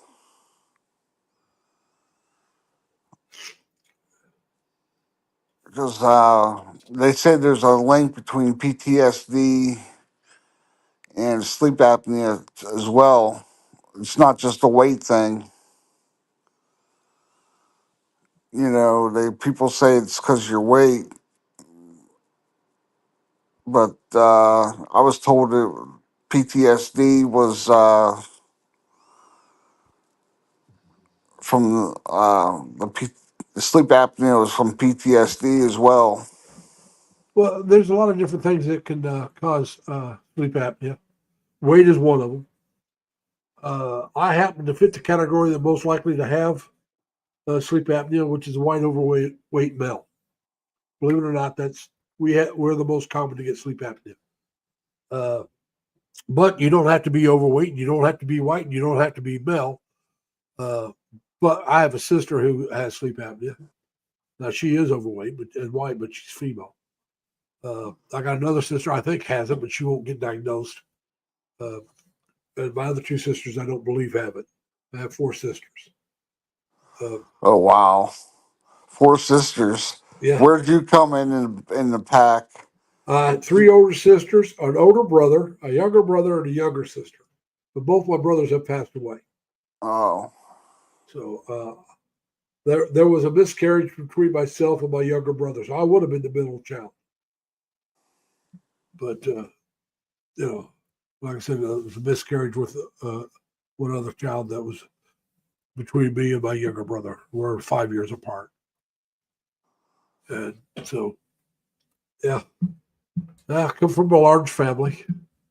And no, we're not yeah. Catholic. Well, why I said that, don't you? Oh yeah, they don't believe birth control. No, they don't. But see, now my youngest sister was born in '61. The pill came out around '61. All right. But my father was a truck driver, cross country. He didn't play rhythm, because he might be gone for 2 weeks, come home for a couple of days, and be gone for 2 weeks. You're not playing rhythm. And there was no birth control really at that time, except for condoms. And he was married; he wasn't buying that stuff. So they just took their chances. And hey, Jaylene, thank you for rating from Lorraine. I gotta turn my camera off. Where'd you go, Mike?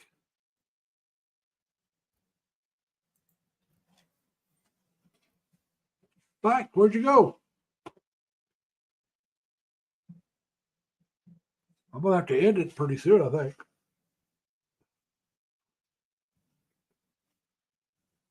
The reason why I say that, folks, my nose is starting to run. Hey, Mike, welcome back. That I hit the wrong button. That happens. I'm gonna turn my camera. I'm gonna turn my sound off. You go ahead and talk for a minute. I gotta blow All my right. nose. All right. Hey, Lorraine. It's me, Joel, or Mike H. Just saying hi.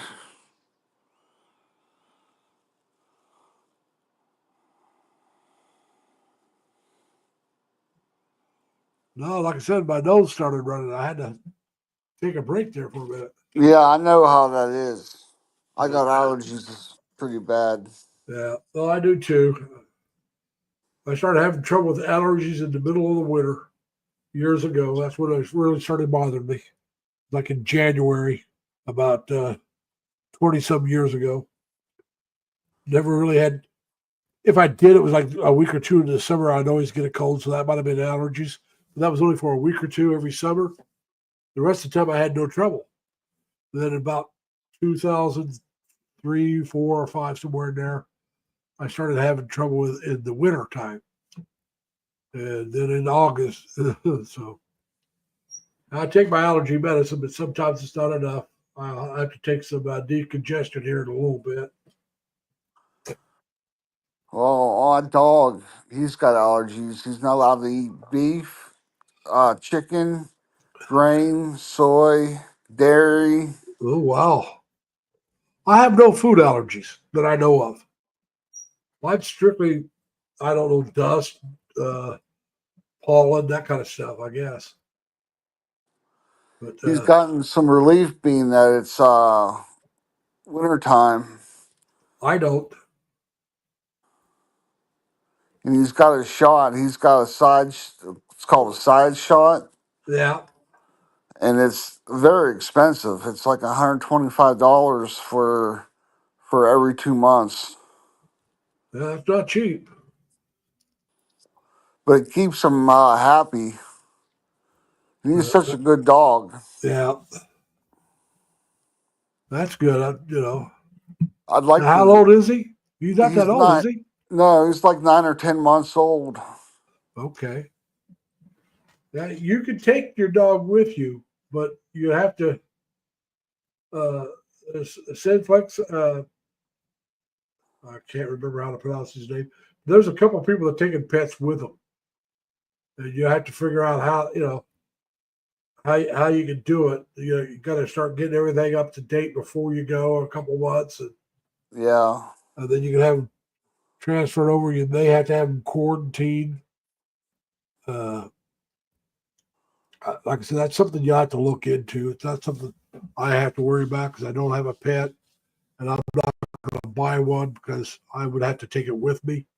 And there's so many animals over there that need a home that if I decide to get a pet, I'll get one over there. Yeah. I'm a No, kind you of already have attached yours. to There's a him. whole bit. If I wasn't planning on going over, see, I live in an apartment, Yeah. so the only kind of animal pets I would have would be a cat or fish. Well, I've had a cat and it tore the hell out of the blinds and stuff. That's why I don't have a cat. I wouldn't trust it. But I mean, a cat, you can leave, it's got this litter box. You can leave food out and water. And while you're gone for work, as far as that goes, he's safe. But you can't do that with a dog. No. You can't leave a dog locked up for 9 hours a day. Yeah, the dog will have his legs crossed and stuff, waiting to go to the bathroom for you when you came home. Uh, it's, like I said, now if you had a house, you could put a doggy door in the, a pet door in there, and he can go in and out as he wants. Or if you have a partner who could maybe go in later or go be able to go. I know some people went home with their lunch hours, let their dogs out. Yeah, I used to be able to do that. I can't. I live I get a half hour for lunch. I could Well, I not got drive home and drive back to work in a half hour. people hated me. I had a Harley Davidson Sportster with exhaust, Yeah, and I would come in at 1 or 2 o'clock in the morning. It was quieter once it warmed up, but when it was cold, that thing was so noisy and clanky and stuff. yeah. Well, I told you I had now mine wasn't a Harley, but I had a Honda 754, and my electric starter went out, and Ooh. so I had to kickstart it.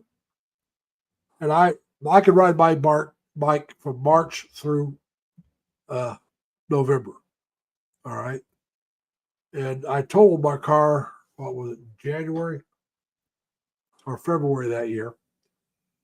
And I decided I didn't want to buy a car right away. So my brother was taking me to work to March yet. So in March, I started riding my bike. And I know my neighbors hated me in the morning when I had to go in the morning. Because I worked all 3 shifts. And no, this time I was strictly on day shift by this time. But anyway, I'd have to go out and start my bike. And I had to kickstart it. And it would took a few times before it actually stayed running. So I know when you first started it, what you're talking about with the cold, how rough it would run. And so anyway, yeah, I know my neighbors had to hate it.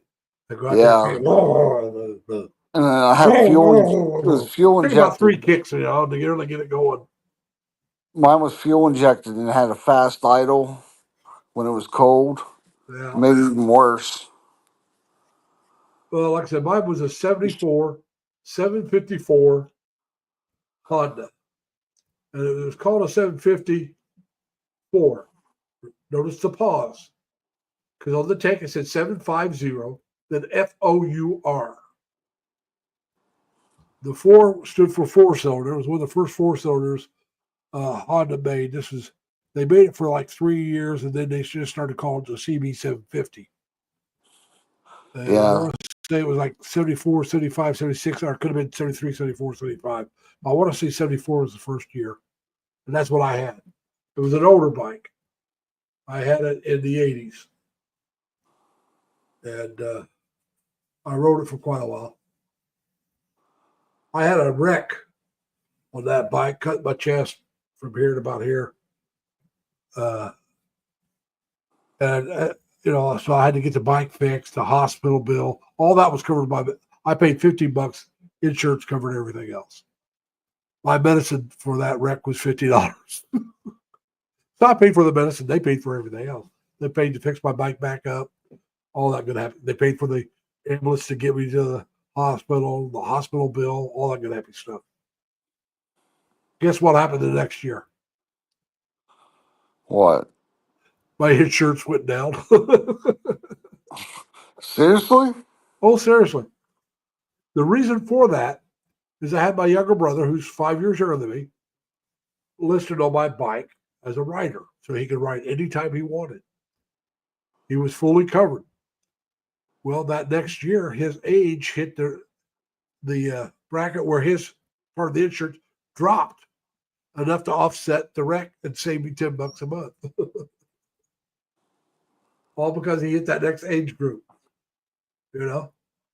And Yeah, I didn't have to put him on the bike on my insurance, but I did because, like I said, I wanted him to be able. Because if I was working and he wanted to use it, I'd tell him to take it. And so if he wanted to go out of town, I wanted him covered if anything happened. you know. Now Yeah. he didn't go out of town very often, but he would ride my bike around town and do other things. And he knew he was more than welcome if he wanted to run up to Indianapolis or somewhere else, go ahead and do it. I didn't care. As long as he told me what he was, hey, Larry, I'm going to use your bike all day today. I'm going to run out of town. Have fun. That's what I tell him. Have fun. And so I wanted him to be able to do that, and be covered with insurance. And so nobody can say, well, where's your insurance? You don't have insurance. You can't be, you know. I mean, as an occasional rider, I think he would have been covered anyway. But as somebody that had full access to my bike, they might have been a little more reluctant. So he was listed. He had the same coverage, full coverage on the bike and himself. Like I said, $50 deductible on every wreck up to I forget how many thousands of dollars. It had to kill somebody probably or lose a leg or something yourself before you ever got close to the limit of what I had on the bike. So, that just, like I say, he went from, I think like 24 to 25 or 26 to 27, whatever the next age bracket was. He went up and hit that. Probably 27. And so that dropped my insurance by quite a bit because of his age going up to where age they figured was, a little more responsible on the motorcycle. And so, yeah, it shocked me. I thought my insurance was going to go way up. It dropped $10. Yeah. I couldn't believe it. And then, like I said, I checked with the insurance people, and that was why, because he hit that next age bracket. Hey, look, my nose is starting to run real bad, everybody. As you might be able to tell, my voice is starting to go. That's because I hardly breathe. So I'm going to have to stop and take some medication. I want to thank everybody for coming. I've been going on just a little over 2 hours anyway, so I've been going quite a bit. So remember now, thanks, Mike, for coming up. Thank Hey, no everybody that's problem. still Thank you for having thank me. everybody that's still in the chat for coming. Remember now, be kind to each other. Take care of yourselves. Stay safe. Stay healthy. Plus as always, try to have fun. Bye. Peace and love. Yep.